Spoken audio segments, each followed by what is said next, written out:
Verdade e amor são os caminhos do Senhor. Mostrai-me, ó Senhor, vossos caminhos e fazei-me conhecer a vossa estrada. Vossa verdade me oriente e me conduza, porque sois o Deus da minha salvação. Recordai, Senhor meu Deus, vossa ternura e a vossa compaixão, que são eternas. De mim lembrai-vos, porque sois misericórdia e sois bondade sem limites, ó Senhor. O Senhor é piedade e retidão, e reconduz ao bom caminho os pecadores. Ele dirige os humildes na justiça, e aos pobres ele ensina o seu caminho. Verdade e amor são os caminhos do Senhor. As águas do dilúvio, que mataram os ímpios, conduziram a arca e preservou a vida dos 8 humanos. Noé e sua família sofreram com o dilúvio. A água é destrutiva, mas também fonte de vida. Exterminou o que era pecaminoso e purificou o mundo. Assim é também com o batismo. Jesus nos salva através da água do batismo. O pecado é destruído e um novo ser renasce. A salvação de Cristo, ela está prefigurada na salvação que Deus realizou em Noé e sua família, que representam a humanidade inteira depois do dilúvio. E nós temos o sinal do arco-íris, sinal da aliança salvífica, como lemos na primeira leitura. Os hebreus, eles consideravam o arco-íris como o sinal da aliança e da reconciliação de Deus com os homens depois do dilúvio. O profeta Ezequiel vai retomar essa ideia no capítulo 1, versículo 28. E também o livro do Apocalipse, no capítulo 3 e no capítulo 10, retomam essa mesma ideia. O trono de Deus, ele é circundado por um arco-íris. O homem, ele busca uma mão amiga. Busca um redentor, um salvador que rompa suas cadeias e que lhe permita voar pelos espaços do amor, da verdade e da vida. A Bíblia nos ensina que há um só e único Salvador, que é Deus, que nos oferece sua salvação em Jesus Cristo. Diante do mundo caótico e pecador da origem, Noé é salvo por Deus e com ele, como um novo Adão, recomeça Deus uma criação nova, cujo centro será o respeito à vida. Este novo Adão e esta nova criação são figura e imagem do novíssimo Adão que é Jesus Cristo e da novíssima criação cujo centro é a vida nova, a vida da graça, implantada pela morte e ressurreição de nosso Senhor, da qual o homem participa mediante o batismo. O Deus Criador de todas as coisas e de todos os homens deseja a salvação de todos. Há um chamado universal à salvação. Consequentemente, todos são chamados à conversão, a abandonar o pecado. A conversão sempre supõe um pecado cometido. O tema do pecado do homem que invadia e invade a criação por obra de sua infidelidade está presente na primeira leitura sob a imagem desoladora do dilúvio, imagem que jamais podemos esquecer. Mas é preciso também colocar algo importante. O dilúvio é sinal do batismo purificador do pecado que nos faz filhos de Deus na fé e no amor, limpando, apagando em nós as manchas do mal, nos chamando a uma vida nova, a vida dos filhos de Deus, que se alimenta da paixão, morte e ressurreição de Cristo, constituídas em manancial da graça, do perdão, da amizade com Deus. A água do dilúvio que mataram os ímpios conduziu a arca e preservou a vida dos 8 humanos. Noé e sua família sofreram com o dilúvio, mas foram salvos através da água. A água é destrutiva, mas também fonte de vida. Enquanto os contemporâneos de Noé foram tragados, a água salvou a ele e sua família. Exterminou o que era pecaminoso e purificou o mundo. Assim é também com o batismo. Jesus nos salva através da água do batismo e o pecado é destruído e um novo ser renasce. Esta água, ela é distribuída, ela é derramada para uso de toda a humanidade por meio da igreja. A igreja é a arca, onde nós podemos começar a vida nova em Cristo já lá. Essa arca nos leva a, pelas águas do batismo, irmos rumo a uma nova vida, a vida em Deus, a vida de filhos de Deus, a vida daqueles que pela graça santificadora de Cristo, pela graça redentora da cruz de Cristo, um dia habitarão os céus e terão as eternas alegrias. O batismo não é um sacramento que funciona automaticamente e independente do recebedor. Ele traz a salvação por causa da ressurreição de Jesus Cristo.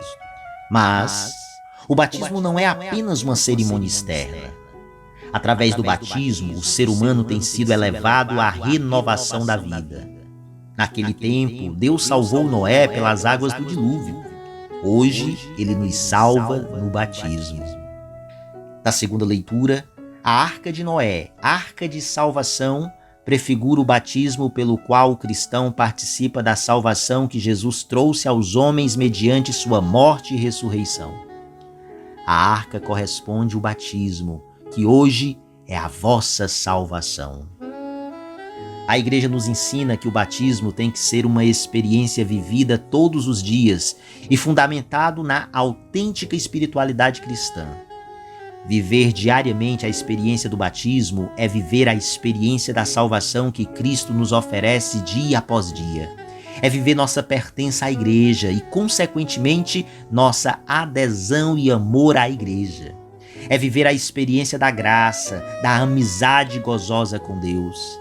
É viver a consciência da presença e da ação do Espírito Santo em nosso interior. É viver um processo de progresso espiritual, de transformação que a cada dia se repete e que dura até a morte. Em resumo, viver a experiência batismal é viver na santidade, qualquer que seja nosso estado de vida, nossa idade, nossa condição, nossa profissão ou tarefa neste mundo. O versículo 18 dessa leitura de hoje conta que em Jesus, Deus tomou a iniciativa para a salvação da humanidade. Ele resolveu o problema do pecado. Jesus sofreu pelos nossos pecados.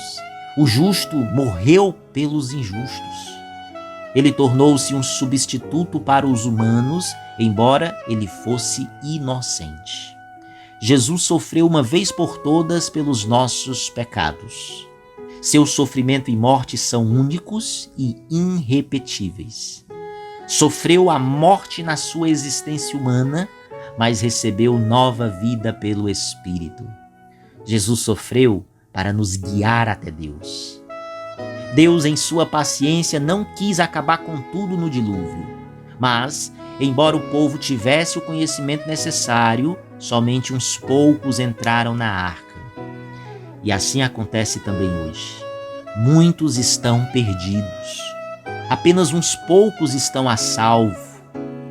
A vitória de Jesus é vista quando pessoas são salvas. Noé e sua família podem ter sofrido com o escárnio e a zombaria de seus contemporâneos, mas Deus lhes salvou. Os filhos de Deus nunca estão sozinhos. O tema da primeira carta de Pedro hoje é para encorajar os cristãos que sofrem por lembrar-lhes: Jesus ressuscitou. Jesus proclama seu triunfo sobre os demônios. Jesus salva. Jesus nos salva através da água do batismo. Através dele o pecado é destruído, um novo ser renasce. Pedro diz: o batismo lhe salva, o batismo é vital. Não podemos imaginar a grandeza do batismo. Mas não é o batismo em si que deve ser louvado, mas a ação de Deus no batismo. Logo, Pedro rapidamente acrescenta: por meio da ressurreição de Jesus Cristo. O batismo não é um sacramento que funciona automaticamente e independentemente do recebedor. O batismo traz salvação por causa da ressurreição de Jesus Cristo. Mas o batismo não é apenas uma cerimônia externa. Através do batismo, o ser humano é elevado à renovação da vida.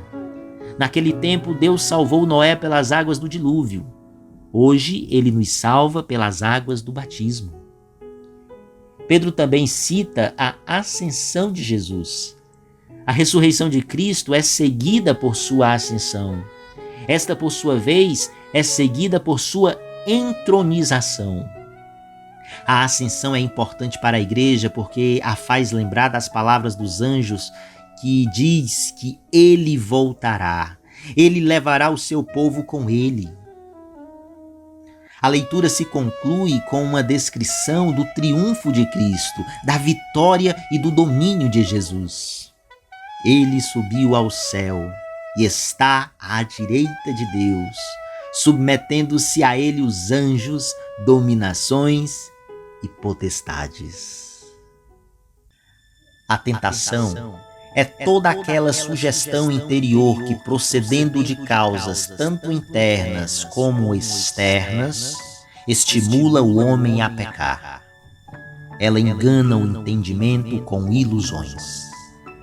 Jesus pede a conversão a quem mantém escondida uma vida desonesta só para conservar ao mesmo tempo pecado e bom nome. A quem enche a própria vida de pecados carnais. A quem macula o próprio matrimônio com infidelidade. Jesus está conosco nesta luta. Aquele que venceu as tentações no deserto. Com ele e somente com ele é que poderemos vencer todas as provas e tentações nesta vida. Mas há uma condição: deixarmos-nos totalmente impelir pelo Espírito de Deus, a exemplo do próprio Jesus. No Evangelho temos a cena da tentação no deserto. São Marcos ele começa com esta afirmação: e logo o Espírito impeliu Jesus para o deserto. O Espírito que acabou de descer sobre Jesus no seu batismo impele-o para o deserto. Em relação a Jesus, o termo usado não é mais conduzir ou transportar, mas impelir. Impelir no sentido de fazer avançar com força, dar impulso a, empurrar para adiante, projetar com força para algum lugar. Com poder irresistível, o Espírito arrebata Jesus para a solidão, para ficar a sós com Deus.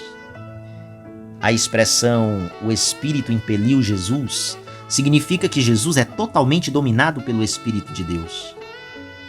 Ele é tão dominado e guiado pelo Espírito Santo a ponto de não poder fazer outra coisa a não ser a vontade do Pai. No Evangelho de São João, Jesus afirmou: "Meu alimento é fazer a vontade daquele que me enviou e consumar sua obra." Se Jesus se deixa impelir pelo Espírito Divino, fica uma pergunta para nós: será que sabemos viver sob o impulso do Espírito Santo? Ou será que deixamos outro Espírito nos conduzir, hein? Embora o poder do Espírito Santo seja irresistível para quem o aceita, não será frutificante para quem tem resistência diante do mesmo. Para que possamos viver os ensinamentos de Jesus, é indispensável deixarmos-nos conduzir pelo Espírito de Deus. O Espírito impele Jesus para o deserto. Jesus está no deserto durante 40 dias, enfrentando as provas, as tentações do adversário, as tentações de Satanás.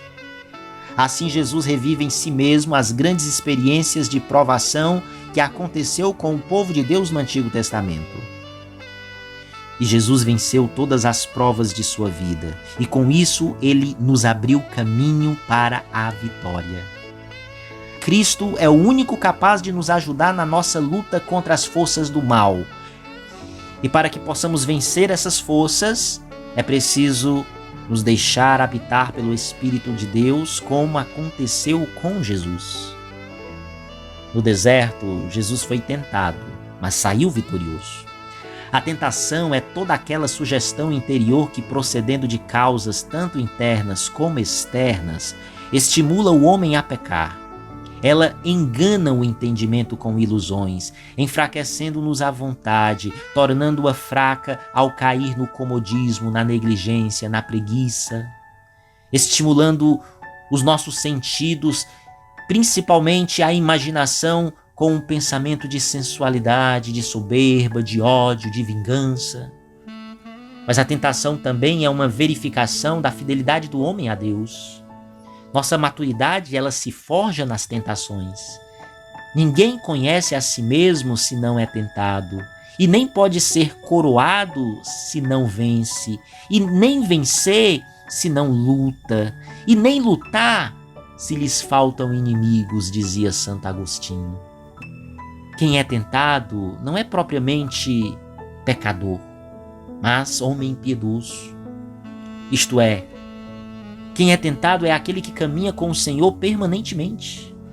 Por isso, a tentação é, a partir desta ótica, uma prova da predileção de Deus para com aquele que é tentado. Jesus é o Filho de Deus e, apesar disso, ele não esteve isento de qualquer tipo de tentação.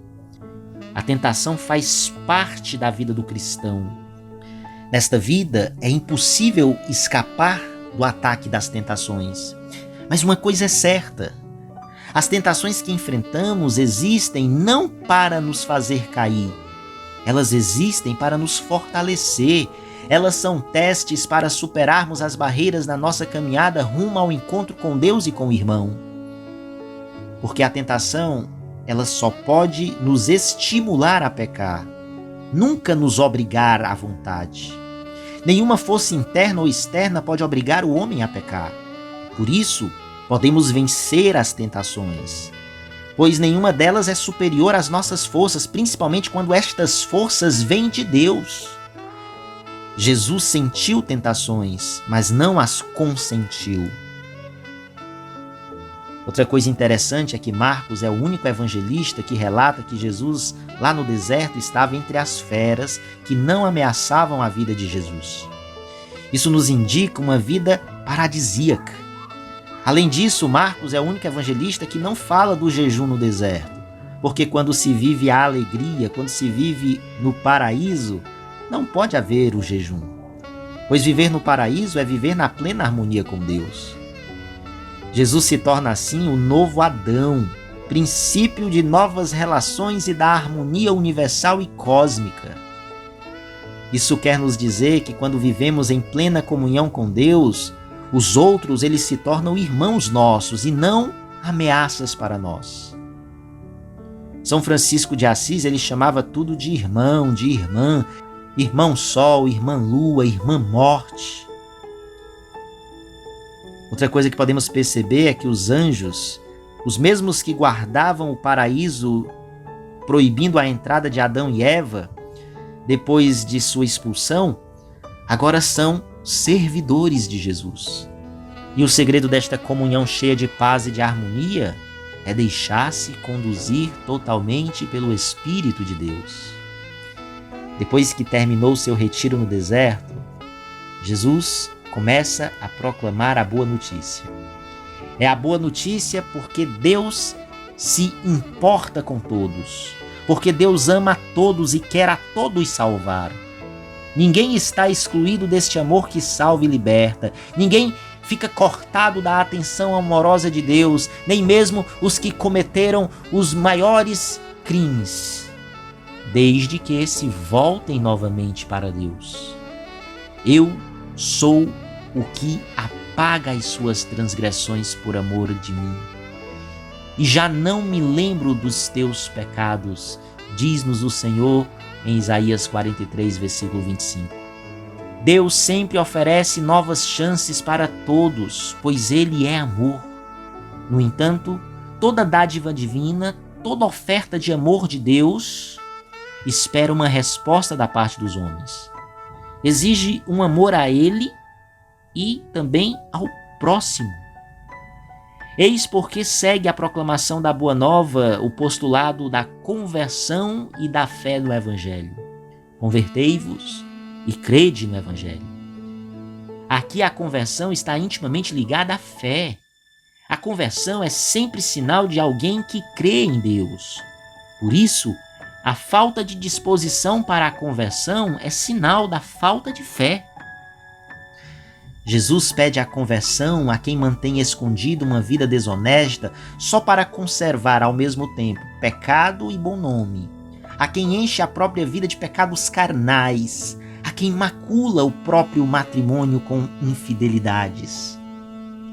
Jesus nos chama à conversão, à mudança de vida, nos chama a uma luta contra o mal, contra as tentações. E Jesus está conosco nesta luta. Aquele que venceu as tentações no deserto. Com Ele, somente com Ele, é que poderemos vencer todas as provas e tentações nesta vida. Mas há uma condição: deixarmos-nos totalmente impelir pelo Espírito Santo, pelo Espírito de Deus, a exemplo do próprio Jesus.